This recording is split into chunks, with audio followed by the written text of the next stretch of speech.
ওনার মাকে গঙ্গা স্নান করানোর জন্য প্রতিশ্রুতি দিয়েছিলেন, পণ করেছিলেন মায়ের সঙ্গে যে মা তোমার তীর্থে যেতে হবে না, আমি তোমাকে গঙ্গা স্নান করাবো, তোমাকে বারণের স্নান আমি করাবো, আমি নিয়ে যাবো না। কিন্তু সবাই গঙ্গা স্নানে চলে গেল পূর্ব দিন, অন্তত মা যায়নি। বলছে বাবা সবাই তো চলে গেল, তাহলে আমাকে নিয়ে যাবি না? বলছে মা ধৈর্য ধরে থাকো, তোমার স্নান আমি করাবো। চলে গেল রাত্র, মা বলছে দেখছি ছেলেটা কেমন, সবাই চলে গেল, সকালে স্নান হবে আর আমাকে নিয়েই গেল না। আচ্ছা তোমার কি গাড়ি ঘোড়ার দিন ছিল যে সকালে একটা গাড়ি নিয়ে চলে যাব? হেঁটে যেতে হতো। আমি বহুবার হেঁটে হেঁটে গিয়েছি, 35 মাইল আমি হেঁটেছি। হেঁটে হেঁটে ওই গঙ্গা স্নান ছোট থেকেই করি। সকাল হয়ে গেল, মা বলছে ওটা তো আমাকে গঙ্গা স্নান করাবে না, আমাকে ফাঁকি দিয়েছে। আমাকে ফাঁকি দিতে পারলো ছেলেটা? হ্যাঁ, মা কষ্ট পেয়েছে, রাগ করে বসে আছে। বলছে মা তুই কথা বলবি না, আমাকে তুই ফাঁকি দিয়েছিস, আমার ইচ্ছে হয়েছে তুই গঙ্গা স্নান করবো আর তুই আমাকে যেতে দিলি না, তুই নিয়ে যাবি, তুই নিয়েও গেলি না, কারো সঙ্গে যেতেও দিলি না। বলছে মা তোমাকে আমি গঙ্গা স্নান করাবো। মা বলছে তুই যে কি করাবি ওটা আমি বুঝতে পেরেছি, এখন একটু পরে সবাই স্নান করবে আর তুই আমাকে গঙ্গা স্নান করাবি। বলছে মা করাবো, আমি তোমার সঙ্গে বল করেছি, আমি তোমাকে গঙ্গা স্নান করাবো মা, তুমি বিশ্বাস করো আমাকে। মা অফ করে বসে আছে, বিশ্বাস তো করেছি, করেই তো বসে আছি। যখন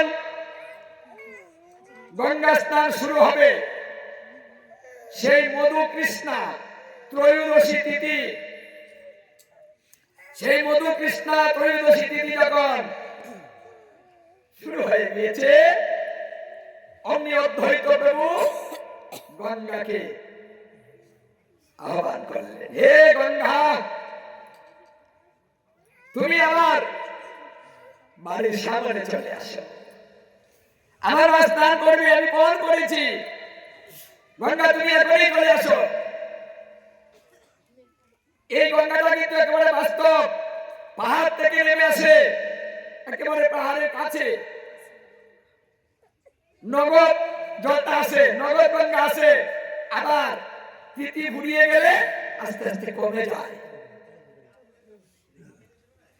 যখন ডাক দিয়েছে মহাবিষ্ণু মহাদেব গঙ্গাকে আহ্বান করেছে, গঙ্গা কি না এসে থাকতে পারে?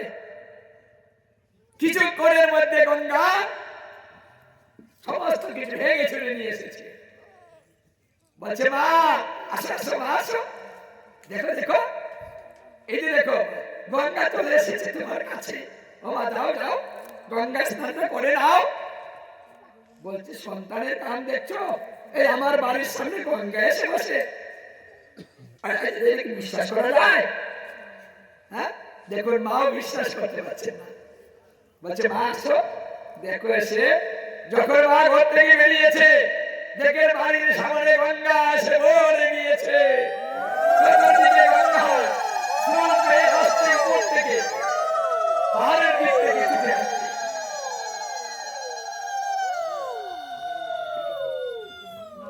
স্বয়ং নিজে মাকে নামিয়ে দিলেন গঙ্গায়। মা প্রাণ ভরে নিজের বাড়ির সামনে গঙ্গা স্নান করলে। তখন বললেন হে গঙ্গা তোমাকে আমি ডেকে এনেছি, আমার মা স্নান করেছে, আমি পণ করেছিলাম, আমার পণ পূর্ণ হয়েছে, এখন থেকে তুমি প্রতি বৎসর এই তিথিতে এইভাবে তুমি এসে গঙ্গা এই কলিহত জীবকে তুমি ধৌত করে দিয়ে তাদেরকে মুক্ত করিবে, কারণ কলিজীব প্রতিনিয়ত পাপ করবে, ওদের পাপের অন্ত নেই, আমাদের পাপের কিন্তু অন্ত নেই। প্রতিদিন পাপ করছি, কথা বলে পাপ করছি, চেয়ে চেয়ে পাপ করছি, ভাব দেখিয়ে পাপ করছি, কাউকে আঘাত দিয়ে পাপ করছি, হেঁটে গিয়ে পাপ করছি, ঘুমাতে গিয়ে পাপ করছি। এই অসংখ্য পাপ থেকে জীবকে মুক্ত করার জন্য আজকে বিষ্ণু মহাদেব কৃপা করে গঙ্গাকে আদেশ করলেন, এই তিথিতে প্রতি বৎসর তুমি এইভাবে ছুটে আসবে, আর এসে তুমি এই কলিহত জীবকে উদ্ধার করবে। যারা এখানে স্নান করবে, স্পর্শ করবে, সকলকে তুমি পাপ মুক্ত করে দেবে। সেই অদ্বৈত প্রভুর কথায় আজ প্রতি বৎসর ঠিক ওই তিথিতে ওখানে গঙ্গা স্নান হয়, যেটাকে বারণী বলা হয়।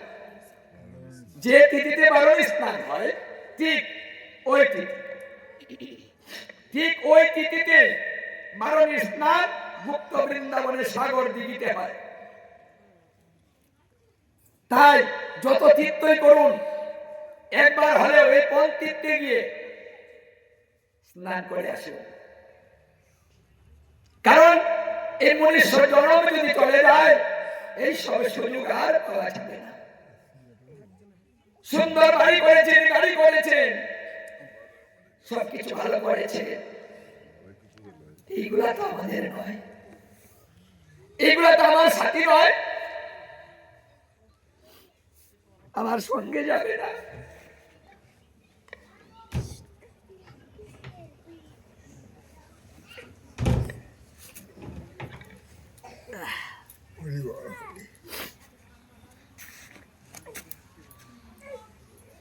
দেখিতে দেখিতে জীবনের বেলা শেষ হয়ে যাচ্ছে, আজ কোথাও যেতে পারছি না। কেন? সংসার ছাড়ে না। একটা মায়ের মধ্যে আবদ্ধ হয়েছি, এখান থেকে বেরোতে পারছি না।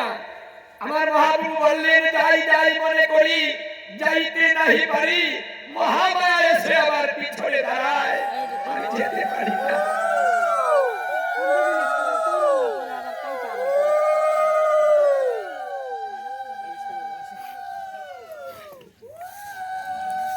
আমি জন্মের মতো বিদায় হইয়া যাই রে, ওরে বাইরে নিতাই, আমি জন্মের মতো বিদায় হইয়া যাই রে, ওরে বাইরে নিতাই। আমার এই তো দেখা শেষের দেখা, আর তো ও দেখা নাই রে, ওরে ভাই রে নিতাই। আমার মহাপ্রভু সন্ন্যাস গেলেন কেন? যখন দেখলেন কলিজীবকে হরিনাম দিয়ে উদ্ধার করা যাচ্ছে না, নামে ওদের আকর্ষণ বাড়ে না, আমি কিভাবে জীবকে উদ্ধার করবো? মহাপ্রভু চিন্তায় পড়ে গেলেন। তাই মহাপ্রভু সিদ্ধান্ত নিলেন, স্বরূপের পরিবর্তন করিতে হবে। তাই তিনি সন্ন্যাস নেওয়ার সিদ্ধান্ত নিলেন।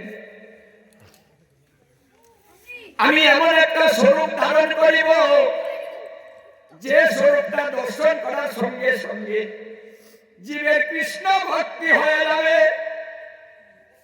আমাকে দেখার সঙ্গে সঙ্গে যেন কৃষ্ণ ভক্ত হয়ে যায়। তাই তিনি সন্ন্যাস নিলেন। তখন তিনি বলে গেলেন, ওরে আমার মাকে মা বলিও, চোখের জল মোছায় দিও গো, হবে আমার মাকে মা বলিও, চোখের জল মোছায় দিও গো, আমি মায়ে এখানি মায়া তো ও কেহ নাই রে, ওরে ভাই রে নিতাই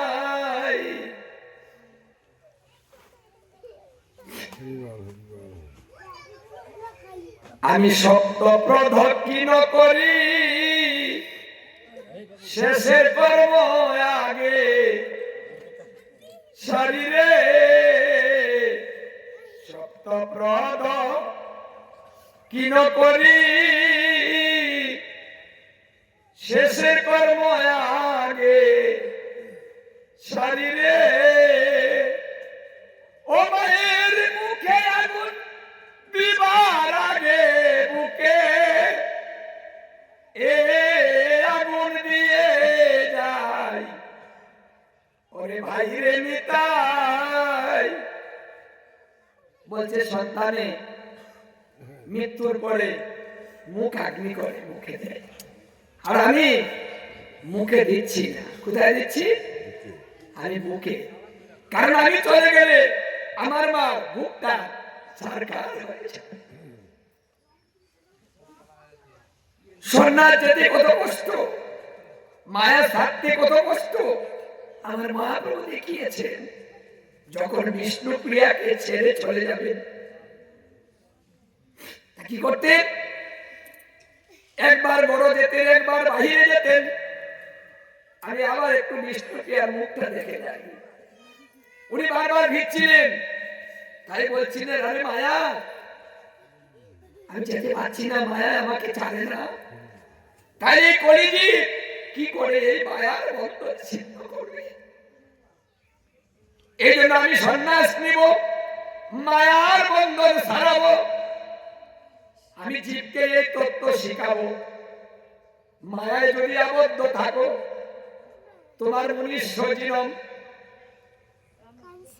ধ্বংস হয়ে যাবে তাই মায়া আকৃষ্ট হইও না যে কথাটা ভাগবতে বলেছে ভাগবতের প্রথম করে হচ্ছে মায়াকে ছাড়ো কারো প্রতি মায়া দেখিও না তুমি যাকে ভালোবাসবে তার প্রতি মায়া দেখাবে তার কথা চিন্তা করে মৃত্যু হবে তুমি নিজেই আবার তা হইয়া জন্ম গ্রহণ করবে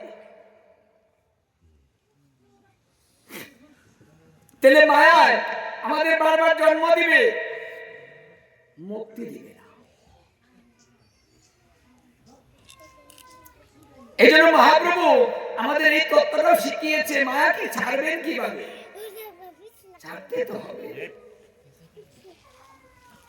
কষ্ট করতে হবে তিনি সন্ন্যাস নিয়ে জীবের জন্য কষ্ট করেছেন আমাদের জন্য কষ্ট করেছেন উচ্চ স্বরে কাঁদে প্রভু জীবের লাগিয়া চৈতন্য করায় জীবকে এই কৃষ্ণ নাম দিয়া আজ আবার মহাপ্রভু উচ্চ স্বরে কাঁদছে ওরে জীব আমি তোদেরকে মুক্ত করার জন্য গোলক বৃন্দাবন ছেড়ে এ ভুলুকে এসেছি আজ আবার মহাপ্রভু স্বয়ং কাঁদছেন জীবের জন্য আমি মাকে কথা দিয়েছি মা আমি হরিনাম দিয়ে এই কলি হত জীবকে আমি উদ্ধার করে দিই